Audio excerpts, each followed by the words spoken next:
Hi warriors. இன்னைக்கு ஒரு விஷயம் கேட்குறேங்க. நீங்க ரொம்ப பேரை சந்தோஷமா வச்சிருக்கிறீங்களா?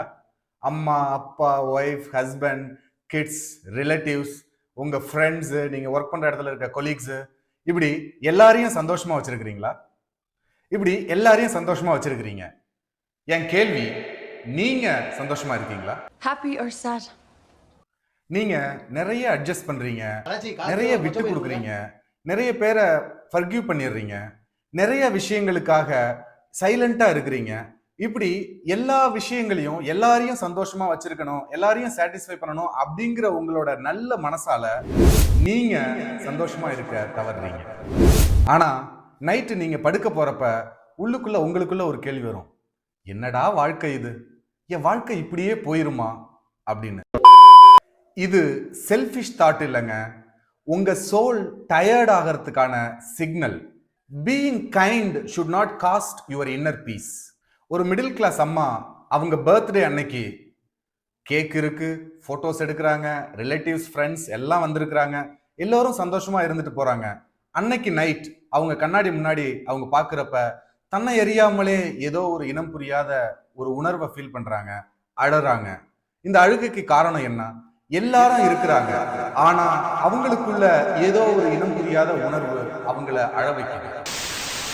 இந்த அழுகைக்கு காரணம் என்ன அப்படின்னு பார்த்தா, அவங்க எல்லாருக்காகவும் வாழ்றாங்க. பல வருஷமா எல்லாருக்கும் அவங்களால முடிஞ்ச எல்லாத்தையும் செய்யறாங்க. அவங்களுக்காக என்ன செஞ்சாங்க, அவங்களுக்காக யார் இருக்காங்க அப்படின்னு பாக்குறப்ப ரிலேஷன்ஷிப் இருக்கு, ஆனா ரெகக்னிஷன் இல்லை. Loneliness can exist even in full houses. Warriors, நம்ம சைல்ட்ஹுட்ல நமக்கு ஒரு ட்ரைனிங் நடந்தது. பெரிய மனுஷத்தனமா நடந்துக்க, நல்லவனா சண்டை போட மாட்டான், சத்தமா கத்தி பேசாத, நீ எதுக்கு எடுத்தாலும் முன்னாடி முன்னாடி உன்னோட விஷயங்களை பத்தி மட்டும்தான் பேசுற, சண்டை போடாம இருந்தாதான் ஸ்ட்ராங். ஸோ இந்த மாதிரியான விஷயங்களை திரும்ப திரும்ப நம்ம சைல்ட்ஹுட்ல சொல்லி சொல்லி நாம கத்துக்கிட்டு இருக்கிறோம். ஹர்ட்டை மறைக்க தெரிஞ்சாதான் மெச்சூரிட்டி, நமக்கு தேவையான விஷயங்களை சொன்னாக்க அது செல்ஃபிஷ்னஸ்.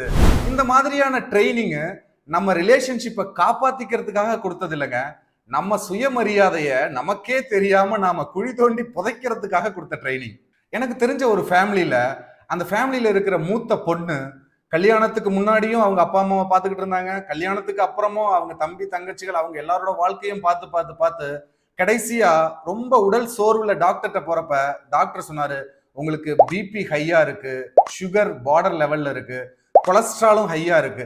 இப்ப இது எல்லாம் பாக்குறப்ப அவங்க ஹெல்த்தை பார்த்துக்காததுனால மட்டும் அது இல்லைங்க, இப்படி ஓவர் பேர்டன் ஆகி அவங்க ரெஸ்பான்சிபிலிட்டியை ஃபுல்ஃபில் பண்ணணும், எல்லாரையும் சந்தோஷமா வச்சுக்கணும் அப்படிங்கிறதுக்காக அவங்களையே அவங்க கவனிக்காம விட்டதுதான் அதற்கான reason. Responsibilities burden you and spoils your inner piece. அவங்க ஸ்ட்ராங்கா இல்லைங்கிறது மட்டும் இல்லைங்க, அவங்க ஓவர் யூஸ்ட் ஆகுறாங்க, அவங்கள எல்லாரும் பயன்படுத்திக்கிறாங்க.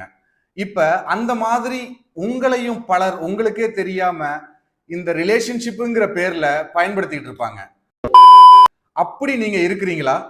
எஸ் அப்படின்னு நீங்க ஃபீல் பண்ணீங்கன்னா இந்த வீடியோவை கண்டினியூஸா பாருங்க. உங்க ஃப்ரெண்ட்ஸ், ரிலேட்டிவ்ஸ், ஃபேமிலி சர்க்கிள்லயும் இது மாதிரி யாரெல்லாம் இருக்கிறாங்களோ அவங்களுக்கு இந்த வீடியோவை ஃபார்வர்ட் பண்ணுங்க. இந்த சேனலை சப்ஸ்கிரைப் பண்ணதுக்கு தேங்க்யூ. இந்த 21 டேஸ் சேலஞ்சில் கண்டினியூஸா டிராவல் பண்ணுங்க. இன்னைக்கு நம்ம இந்த ரிலேஷன்ஷிப்பை எப்படி ரீசெட் பண்ணலாம் அப்படிங்கறத பத்தி பார்ப்போம். ரிலேஷன்ஷிப் அப்படிங்கிறது ஒரு ஸ்கேல் மாதிரி. இப்ப ஒரு ஸ்கேல் எப்படி ரெண்டு பக்கமும் சரியான அளவோட இருக்கோ அது மாதிரி உங்க ரிலேஷன்ஷிப் உங்க லைஃப்ல இருக்கணும். ரிலேஷன்ஷிப்ங்கிறது கொடுக்கறது மட்டும் இல்லைங்க, நீங்க எந்த அளவுக்கு கொடுக்குறீங்களோ அந்த அளவுக்கு வாங்குறதும் தான். கொடுத்துக்கிட்டே மட்டும் இருக்கிறீங்க அப்படின்னாக்க கண்டிப்பா ஸ்கேல் உடஞ்சிரும்ல. அப்படி உடஞ்சு போன ஸ்கேல்ல தான் ஒரு எமோஷன் பிறக்குங்க, மனக்கசப்பு. நம்ம என்னதான் எல்லாருக்காகவும் ஓடி ஓடி எல்லாம் செஞ்சுக்கிட்டே இருக்கிறோம் அப்படின்னாலும் நமக்கு நம்ம செய்யற அளவுக்கு திரும்ப கிடைக்கலன்னா கண்டிப்பா உறவுகளுக்கு இடையில வர்ற அந்த விரிசல் தான், அந்த ஸ்கேல் உடையறதுக்கு பேரு தான் மனக்கசப்பு. நிச்சயமா உங்களுக்கு நிறைய மனக்கசப்பு இருக்கும். அதற்கான ட்ரீட்மெண்ட் இந்த வீடியோவோட எண்டில் இருக்கு. ஒரு ஹஸ்பண்ட் அவர் கூட வாழ்ற எல்லாரையும் சந்தோஷமா வச்சுக்கணும் அப்படிங்கிறதுக்காக ஆஃபீஸில் இருக்கிற ஸ்ட்ரெஸ்ஸு, வீட்டில் இருக்கிற ப்ராப்ளம்ஸு, ரிலேட்டிவ்ஸு, அந்த ஜாயிண்ட் ஃபேமிலியில் இருந்தது, இது எல்லாத்தையும் இப்படி பார்த்து பார்த்து பார்த்து கடைசியாக அவர் மனைவி கிட்ட பேசுறதுக்கே கூட டைம் இல்லாத ஒரு சூழ்நிலைக்கு போறாரு. ஒரு நாள் அவங்க ஹஸ்பண்ட் அண்ட் ஒய்ஃப் தனியாக உட்காந்து பேசுறப்ப, நீங்க எல்லாரையும் ஓடி ஓடி பார்க்குறீங்க, உங்களுக்கான மரியாதையும் இல்லை, கடைசியில என்கிட்ட பேசுறதையே நீங்க மறந்துட்டீங்க அப்படின்னு சொல்றப்பதான் அவருக்குள்ள அந்த ஒரு ரியலைசேஷன் வருது. அவர் உடைஞ்சு போய் தன் மனைவி கிட்ட சொல்றாரு, நான் உன்னைய மறக்கல, ஆனா என்னுடைய சூழ்நிலை அப்படி ஆக்கி வச்சிருச்சு அப்படின்னு. என்ன செய்யுது காமாட்சி, என் நிலைமை அப்படி ஆயிடுச்சு. இப்ப இந்த சூழ்நிலை அப்படி ஆக்கி வச்சிருச்சுன்னு உங்க ஃபேமிலியில யார் சொன்னாங்கனாலும் இந்த வீடியோவை அவங்களுக்கு ஃபார்வர்ட் பண்ணுங்க. சூழ்நிலை கைதியா இல்லாம ரிலேஷன்ஷிப்பை பேலன்ஸ்டா ஸ்கேல் மாதிரி நீங்க எந்த மெஷர்ல கொடுக்குறீங்களோ அதே மெஷர்ல வாங்குறதுக்குமான சூட்சமும் இதுல இருக்கு. வாரியர்ஸ், மிடில் கிளாஸ்ல இருக்கிற நம்ம எல்லாருக்குமே ரொம்ப பேருக்கு ஒரு பயம் இருக்குங்க. நான் நோ சொன்னா எங்க அம்மா ஹர்ட் ஆயிருவாங்களோ, எங்க அப்பா ஹர்ட் ஆயிருவாரோ, நோ சொன்னா ஒய்ஃப் ஹர்ட் ஆயிருவாங்களோ, நோ சொன்னா பாஸ் ஹர்ட் ஆயிருவாங்களோ, இப்படி யாருக்கும் நோ சொல்லக்கூடாது அப்படிங்கிறதுக்காகவே நம்மள நாமளே நிறைய சாக்ரிஃபைஸ் பண்ணிட்டு எல்லாத்துக்கும் எஸ் சொல்லுவோம். ஆனா உண்மை என்ன தெரியுமா? எஸ் சொல்றதுனால உங்களோட என்டையர் லைஃப்ல ரிலேஷன்ஷிப் பிரேக் ஆகாதுங்க, ஆனா நீங்க break ஆயிருவீங்க. A relationship that survives only by your sacrifice is not safe. என்னுடைய நண்பர் ஒருத்தர், அவர் ஒர்க் பண்ணிட்டு இருக்க ஆபீஸ்ல இப்படித்தான் எல்லாத்துக்கும் எஸ் சொல்லுவாரு. ஹாலிடேஸ் இல்லையா, கேன்சல் ஆயிருச்சா, ஓ எஸ் நோ ப்ராப்ளம் நான் ஒர்க் பண்றேன்.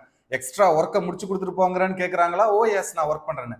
இப்படி எல்லாத்துக்கும் எஸ் சொல்லி கடைசியா ஒரு நாள் அவரா உணர்ந்து நான் எனக்கான முக்கியத்துவத்தை கொடுக்கலையே அப்படின்னு ஸ்ட்ராங்கா நோ சொல்ல ஆரம்பிச்சப்ப என்ன நடந்தது தெரியுமா? இவர் இப்ப மாறிட்டார். இவர் இப்படி மாறிட்டார் அப்படின்னு மட்டும் சொல்லல, அவ்வளவு நாளா அவர் எஸ் சொல்லி செஞ்ச எல்லா விஷயமும் ஒரே நாள்ல மறந்துடும். அப்படிதாங்க உங்க லைஃப்லயும் நீங்க ஓடி ஓடி பார்த்து செஞ்சாலும் ஒரு நாள் நோ சொல்லி பாருங்களேன், நீங்க சாக்ரிஃபைஸ் பண்ணி எஸ் சொன்ன அத்தனை விஷயத்தையும் இந்த உலகம் மறந்துடும். உங்க ஃபேமிலியில, ரிலேட்டிவ்ஸ்ல, ஃப்ரெண்ட்ஸ்ல எல்லாருமே அப்படித்தாங்க. நீங்க கொடுக்க சந்தோஷமா வாங்கிக்குவாங்க. திருப்பி எதிர்பார்க்க ஆரம்பிச்சீங்க, திருப்பி நீங்க கொடுத்ததை கேட்க ஆரம்பிச்சீங்க, அன்பாவே இருக்கட்டுமே, கொடுத்த அளவுக்கான அன்பை நீங்க கேட்க ஆரம்பிக்கிறீங்க அப்படின்னாலே நீங்க மாறிட்டீங்க, நீங்க முன்ன மாதிரி இல்ல. இந்த மாதிரி டயலாக்ஸ் எல்லாம் மிடில் கிளாஸ் லைஃப்ல சாதாரணமா வருங்க. நாம இங்க ஃபோக்கஸ் பண்ண வேண்டியது நம்மளோட பீஸ் ஆஃப் மைண்ட், நம்மளோட செல்ஃப் ரெஸ்பெக்ட், நம்மளோட inner piece. Your boundaries upgrade how people treat you. Warriors, இது வரைக்கும் நான் சொன்ன விஷயங்கள்ல நிறைய விஷயங்கள் உங்களுக்கு கனெக்ட் ஆகும். ஏன் லைஃப்லயும் இது மாதிரி பல சம்பவங்கள் நடந்திருக்கு. ஆனா ரிலேஷன்ஷிப்பை ரீசெட் பண்றதுக்காக நாம சண்டை போட தேவையில்லைங்க. இந்த 3 விஷயங்களை நாம ரெகுலரா ஃபாலோ பண்ணாவே சக்சஸ்ஃபுல்லா நாம ரிலேஷன்ஷிப்பை ஹெல்தியாவும் ஹாப்பியாவும் பில்ட் பண்ணலாம். தைரியம் தான் தேவை.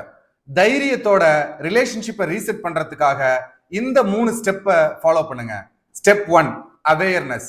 இந்த ரிலேஷன்ஷிப் எனக்கு ஈக்குவல் ப்ரொபோசிஷன்ல கண்ட்ரிபியூட் பண்றாங்களா, நான் அன்பையும் கேரையும் கொடுக்குற அதே அளவுல அவங்களும் எனக்கு அன்பு கொடுக்குறாங்களா அப்படிங்கிறத அவேர்னஸோட கிராஸ் செக் பண்ணுங்க. Step 2, honest expression. அக்யூசேஷன் தேவையில்லைங்க. நான் கொடுக்குற மாதிரி நீங்க கொடுக்கல, நீங்க வாங்கிக்கிட்டே இருக்கிறீங்க. நீங்க இந்த வீடியோ பார்த்ததுனால உங்களுக்கு இந்த கான்செப்ட் புரியும். பட் இதை அவங்க கிட்ட போய் நீங்க எனக்கு கொடுக்கல அப்படின்னு நம்ம அக்யூசேஷனோ அவங்கள பிளேம் பண்ணவோ வேண்டிய தேவையில்லை. ஆனா அவங்களுக்கு எக்ஸ்பிளனேஷன் தேவை. என்னால இதை செய்ய முடியல, இதான் காரணம், உங்ககிட்ட இருந்து நான் இதை எதிர்பார்க்கிறேன், இந்த காரணத்துக்காக அப்படின்னு அவங்களுக்கு எக்ஸ்பிளனேஷன் பண்ணுங்க. எக்ஸ்பிளனேஷன் பண்ணினதுக்கு அப்புறமும் ஸ்கேல் மாதிரி அதே மெஷர்ல உங்களுக்கு திரும்ப கிடைக்கல அப்படின்னாக்க நீங்க தாங்க முடிவு பண்ணணும் அந்த ரிலேஷன்ஷிப் உங்களுக்கு தேவையா அப்படின்னு. Step 3, clear boundary. இப்ப இந்த கிளியர் பவுண்டரி அப்படிங்கிறது உங்களுக்கு என்னால இதை செய்ய முடியும், இதை செய்ய முடியாது அப்படின்னு அவங்க என்ன கேட்டாலும் நீங்க எஸ் சொல்றதை நிறுத்திட்டு உங்களால எது முடியும் முடியாது அப்படிங்கிற பவுண்டரியை செட் பண்ணுங்க. பவுண்டரியை செட் பண்ணாவே நீங்க மாறிட்டீங்க அப்படின்னு திரும்ப பழைய புராணம் பாடுற ஆட்கள் இருப்பாங்க. கவலைப்படாதீங்க, உங்களுக்கு தேவை உங்க இன்னர் பீஸ். அதனால இந்த 3 ஸ்டெப்ஸை ரிலேஷன்ஷிப் ரீசெட்ல ஃபாலோ பண்ணுங்க. அப்படி பவுண்டரிஸ் போடுறதுனால ரிலேஷன்ஷிப் டிஸ்டன்ஸ் வரும்னு நினைக்காதீங்க, உங்களுக்கு ஒரு கிளாரிட்டி வரும். Boundaries protect your inner piece, gives you freedom to live your life. ஒரு கப்புள் 15 இயர்ஸ் மேரிட் லைஃபை ஒரு ஃபங்க்ஷனா செலிப்ரேட் பண்ணாங்க. செலிப்ரேட் பண்ண அன்னைக்கு நைட்டு அவங்க 2 பேரும் ஒருத்தர் மனம் விட்டு ஹானஸ்டா பேசிக்கிட்டாங்க. நான் இதெல்லாம் உங்ககிட்ட இருந்து எதிர்பார்க்கிறேன், இதையெல்லாம் எனக்கு சரியா படல அப்படின்னு ஒருத்தர் மனம் விட்டு பேசிக்கிட்டப்ப அவங்களுக்குள்ள ஒரு கிளாரிட்டி வந்துச்சு. அந்த ரிலேஷன்ஷிப்பை இன்னும் பல வருஷம் கொண்டு போறதுக்கான பவுண்டரிஸை அவங்களுக்குள்ள கிரியேட் பண்ணிக்கிட்டாங்க. நீங்க நினைக்கலாம் கணவன் மனைவிக்குள்ள என்னங்க பவுண்டரி அப்படின்னு. ஒவ்வொருத்தரும் அவங்க வாழ்க்கைய வாழ்றாங்க, அவங்க கூட நீங்க கணவனாவோ மனைவியாவோ இருக்கிறீங்க அப்படிங்கிற கிளாரிட்டி உங்களுக்கு இருந்துச்சு அப்படின்னாக்க கண்டிப்பா எந்த பவுண்டரியில இருந்து நீங்க அவங்களுக்கான மரியாதை கொடுக்கணும் அப்படிங்கிறதும் எந்த பவுண்டரியில உங்களுக்கு அவங்க மரியாதை கொடுக்கணும் அப்படிங்கிற கிளாரிட்டி கிடைக்கும். கிளாரிட்டி தாங்க உங்களுக்கான செல்ஃப் ரெஸ்பெக்ட கொடுக்கறது. இப்ப கணவன் மனைவிக்குள்ள என்னங்க பவுண்டரி, அப்பா மகனுக்குள்ள அப்பா மகளுக்குள்ள என்னங்க பவுண்டரி அப்படின்னு கேட்கலாம். அவங்க வாழ்க்கைய அவங்க தானே வாழ்றாங்க, உங்க வாழ்க்கைய நீங்க தானே வாழணும். Boundaries reduce drama and increase self respect. Various இந்த 21 days சேலஞ்சில் 9th டேல இன்னையிலிருந்து நாம ரிலேஷன்ஷிப்பை ஹோல்ட் பண்றதுக்காக சாக்ரிஃபைஸ் பண்ண வேணாங்க. நமக்கு செல்ஃப் ரெஸ்பெக்ட் ரொம்ப முக்கியம். ஸோ செல்ஃப் ரெஸ்பெக்டோட அந்த 3 ஸ்டெப்ஸை உங்க ரிலேஷன்ஷிப்ல ஃபாலோ பண்ணுங்க. ஆஸ் அ வேரியரா நீங்க 2026ல என்டர் ஆகுறப்ப ரிலேஷன்ஷிப் மாஸ்டரியோட நாம செலிப்ரேட் பண்ணுவோம். இந்த சேனலை தொடர்ந்து பாருங்க. யாருக்கெல்லாம் இந்த மாதிரியான தகவல்கள் தேவை அப்படின்னு நீங்க நினைக்கிறீங்களோ அவங்களுக்கும் ஃபார்வர்ட் பண்ணுங்க. See you in the next video. Until then, signing off. It's your Francis.